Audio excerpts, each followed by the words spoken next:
अब अल्डोस्टिरोन तो हमारे पास बन गया है।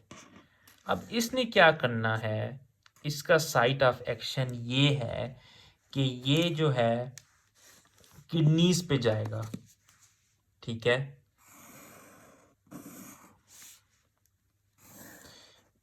ये अगर हम एक रीनल ट्यूबुलर सेल बनाएं,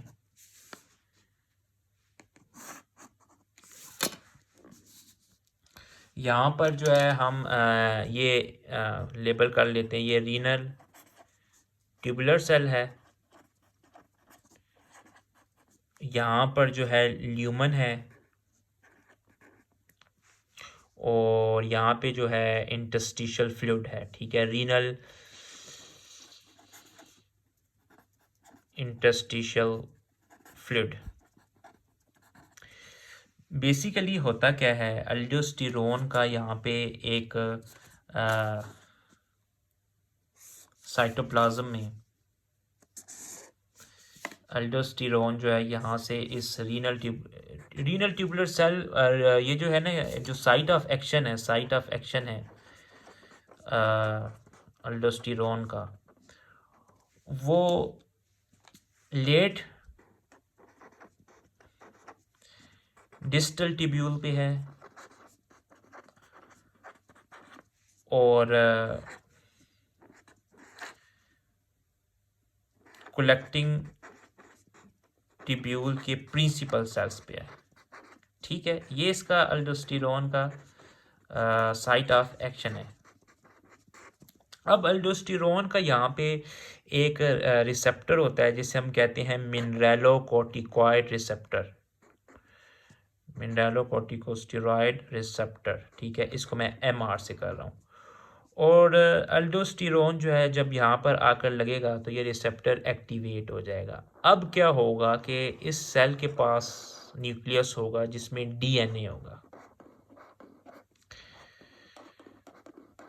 इस डीएनए पे इस कॉम्प्लेक्स का जो है वो रिसेप्टर है, मतलब कि मिनरलोकोर्टिकोस्टेरॉइड अल्डोस्टिरोन कॉम्प्लेक्स जो है वो इधर जाकर अटैच होगा और इस डीएनए मशीनरी को एक्टिवेट कर देगा। ये क्या करेगी कि पहले ट्रांसक्रिप्शन होगी, मैसेंजर आरएनए बनेगा, और बाहर ये ट्रांसपोर्ट होगा साइटोप्लाज्म में। वहाँ पे जाके क्या होगा जी, प्रोटीन्स बनेगी हमारे पे, जिसे हम ट्रांसलेशन कहते हैं। इनमें से दो प्रोटीन्स जो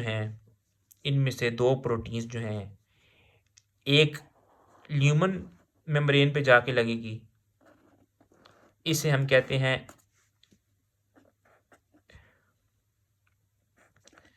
एपिथेलियल सोडियम चैनल। ये क्या करेगा, जो ल्यूमन से सोडियम आ रहा होगा ये इसके ज़रिए से ट्यूबुलर सेल में जाएगा, और यहाँ से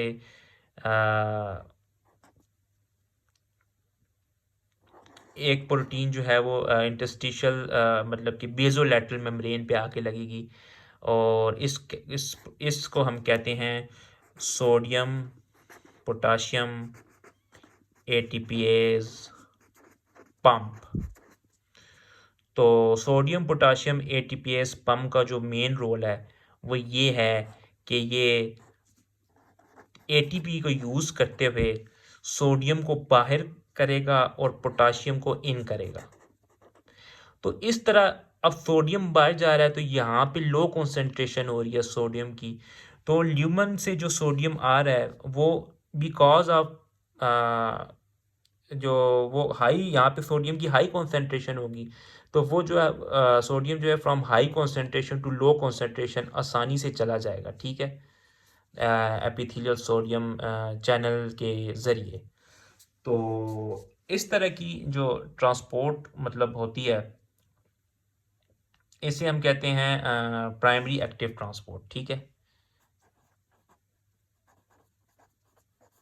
प्राइमरी एक्टिव ट्रांसपोर्ट के सोडियम जो है वो यहाँ से चला गया है अगेंस्ट द कंसंट्रेशन। इस पंप ने जो है सोडियम को बाहर आउट पंप किया है और पोटाशियम को इन किया है। ठीक है, और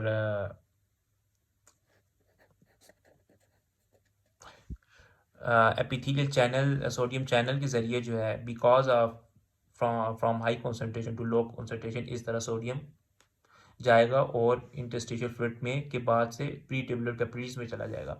तो इस तरह जो है मतलब एल्डोस्टेरोन काम करता है मिनरलोकोर्टिकॉइड रिसेप्टर पे जाके मिनरलोकोर्टिकोस्टेरॉइड रिसेप्टर पे जाके लगेगा और ये कॉम्प्लेक्स बन जाएगा। ये कॉम्प्लेक्स पे डीएनए मशीनरी पे जाके लगेगा, वो एमआरएनए बनाएगा, ट्रांसक्रिप्शन होगी, फिर ट्रांसलेशन से प्रोटीन्स बनेंगी। इसमें से एक प्रोटीन जो है सोडियम पोटाशियम एटीपीएस पंप है, जो सोडियम को 3 सोडियम को बाहर और 2 पोटाशियम को अंदर मूव करवाएगा और जिसकी वजह से यहाँ पे सेल में सोडियम की लो कॉन्सेंट्रेशन होगी। ल्यूमन से जो सोडियम आ रहा होगा वो